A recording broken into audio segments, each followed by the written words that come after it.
queria que você falasse um pouco sobre a importância da advogada Messia Albuquerque, digamos, não só para o Rio Grande do Norte, mas para o Nordeste, para você dar essa dimensão de Messia enquanto defensora naquele período tão difícil. Eu conheci Messia quando estava preso na casa de detenção do Recife, quando os presos políticos tinham as visitas nas quintas-feiras, quintas e sábados, me parece, de Messia Albuquerque Ferreira. Eu a conheci e, inclusive, deu uma penada também no meu caso, porque ela era assim, ela procurava todos os processos, né?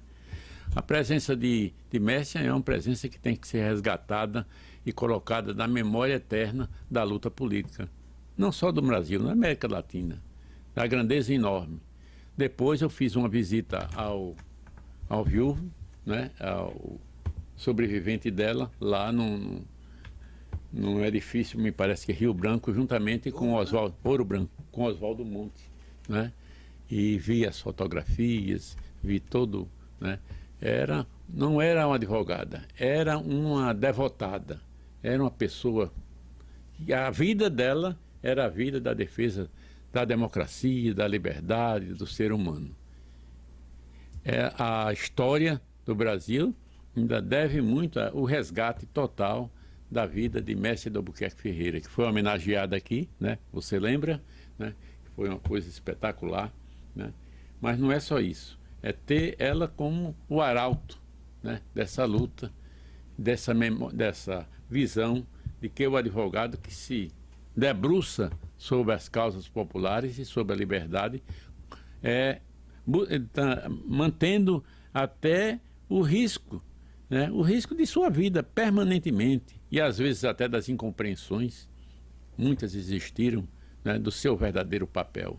Foi advogada de Gregório Bezerra, né? Ela visitava muito Gregório durante os dias de visita, que eram as quintas-feiras, e eu presenciava essa conversa.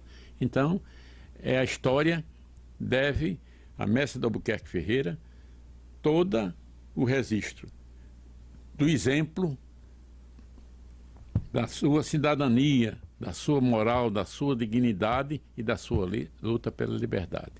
Tudo que se fizer relembrando o nome de Messia, como já fez muitas homenagens, você mesmo na OAB, quando se fala em Messia de Albuquerque Ferreira, o próprio Roberto Furtado foi assim um mensageiro, né, dessa luta também, né, que ajudava a tramitação dos processos, né, da defesa dos presos políticos, inquestionavelmente, sem procurar, né, oferir rendimentos, nem perguntar quem eram as pessoas. Messia foi uma defensora intransigente da luta pela democracia. Outra pessoa que eu queria registrar aqui, e registrar nesse panteão da história, é Carlos Antônio de Varela Barca. Um exemplo, foi meu advogado, gratuitamente, não só meu, como vários companheiros, que faziam as defesas, ia a auditoria militar, discutir não só o paradeiro dos presos políticos. Interessante, quando ele chegou na auditoria, e chegou lá e diziam que eu não existia o meu nome preso. Eu estava desaparecido. Quer dizer, era um passo para ser assassinado, né? Tanto que tem alguns livros de um companheiro nosso que é jornalista, Ibirê de Sá, de Moreno, de que eu teria sido assassinado. Porque o normal era esse. Se assassinava, desaparecia e desaparecia, não voltou mais. E Varela Barca fez a defesa perante os tribunais, mesmo com eu tido como desaparecido, e quando voltou a Natal, fez com que se reduzisse a minha pena, né, e de que eu conseguisse sair da primeira prisão. Eu tive 3 prisões consecutivas. Então era esse o retrato, né? Não só ele, como vários advogados, né? O doutor João Maria Furtado também prestou inestimável serviço, não só ele, como tantos outros nomes, que ajudaram muito essa luta em 68, no processo de soltura dos presos políticos, quando amenizou mais a coisa, e os nomes deles hoje constam dessa memória, né? Essa memória histórica. E o nome de Messia é um nome inesquecível, é um nome para se registrar eternamente na luta daqueles que foram, não aquele heroísmo que a gente elogia, o heroísmo de pura fantasia ou retórica literária, mas sim o heroísmo de ser o protagonista de uma luta que a morte não liquida, que a memória reserva para sempre. É esse o conceito que eu tenho. Agora, Meri, depois de 68, quando o negócio começou o negócio da luta armada, o negócio pegou mesmo, muitos norte-riograndenses foram mortos e desaparecidos, né? Isso. Quem desses você conviveu? Irã Pereira, qual a ideia que você tem de Irã Pereira? Você conviveu com Irã?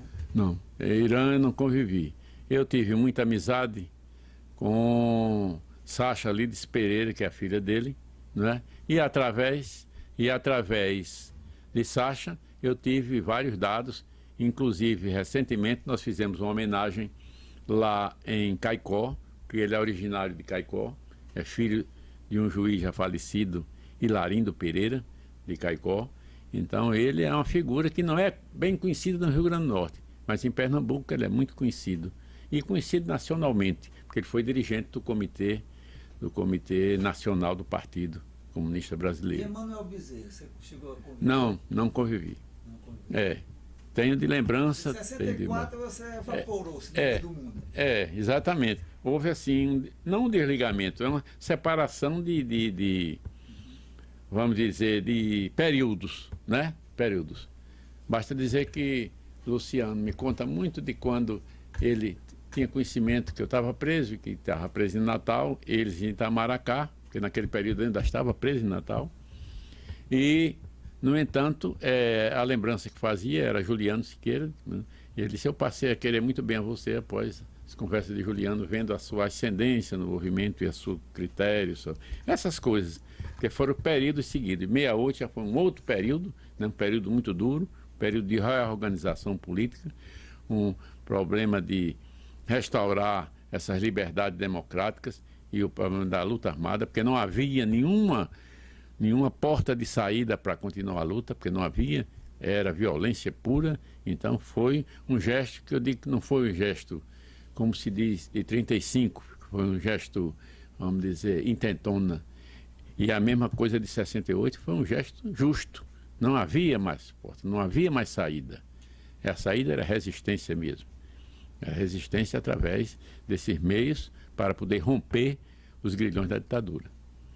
Então, essa é a visão que eu tenho. E hoje eu tenho livre trânsito, tenho amizade com todo esse pessoal, e a luta política foi feita de vários períodos. Meu período foi 64, 65.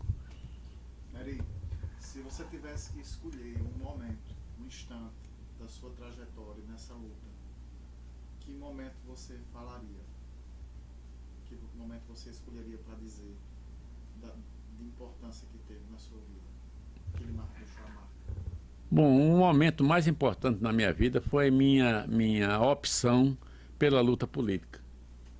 Vamos dizer, a questão das ligas camponesas. Eu saí do Ateneu diretamente para as lutas populares, escolhendo o caminho da luta da reforma agrária. Porque eu questionava muito, eu muito jovem, e eu fui educado pela família Siqueira, pela irmã, foi minha mãe adotiva. Eu tinha duas mães, mãe biológica, legítima, e minha mãe adotiva, irmã de Esmeraldo Siqueira. Eu já questionava as relações familiares e as relações na sociedade. Já era um grito que sentia dentro de mim contra as formas de educação e de princípios e que a sociedade vivia, de domínio do poder político emanado dos proprietários de terra. Então eu optei pela reforma agrária, né? Pelas ligas camponesas, pela reorganização dos sindicatos rurais depois do golpe, né? De reorganizar no interior do Ceará e no interior de Pernambuco. Eu acho que foi um momento mais elevado, né? Pode ser até... E a convivência com o Julião, como é que foi? Foi muito boa.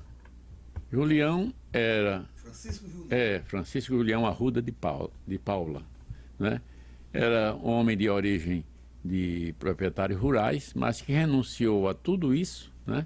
para trilhar esse caminho de organização das lutas camponesas, né?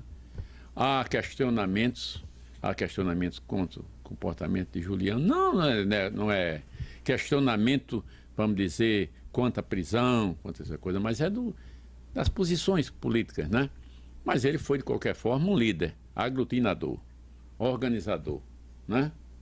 E que ele questionava, dizia, reforma agrária na lei ou na marra, né? Era também um grito de um slogan que tem que se fazer a reforma agrária.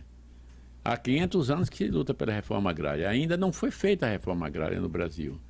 Então, foi um líder, realmente, camponês, já falecido, mas que teve um papel destacado na luta pelos camponeses, pelas massas camponesas, né? Pela organização rural. Só avançou a luta dos trabalhadores rurais pela participação não só dos sindicatos rurais, dos sindicatos orientados pelo Partido Comunista Brasileiro. Tudo ajudou. Todo movimento que seja vamos dizer, uma confluência de forças políticas ajudaram a luta do campo, né? Depois vieram essa questão que hoje tem vários líderes políticos, dos sem terra, por exemplo. É uma luta política hoje que ainda se discute, né? A chegada dos sem terras e a luta política dos sem terra. Eu acho que a reforma agrária e essa luta política pela independência do campo, das relações no campo, das relações trabalhistas, ela continua e todas essas organizações tiveram papéis destacados e vários líderes tombaram, né? João Pedro Teixeira, um exemplo disso, e vários outros e outros e outros. Mas é um capítulo de uma luta incessante, de uma luta continuada e que ainda hoje continua no Brasil. Em outros patamares ou em outros fóruns, mas com o mesmo sentimento.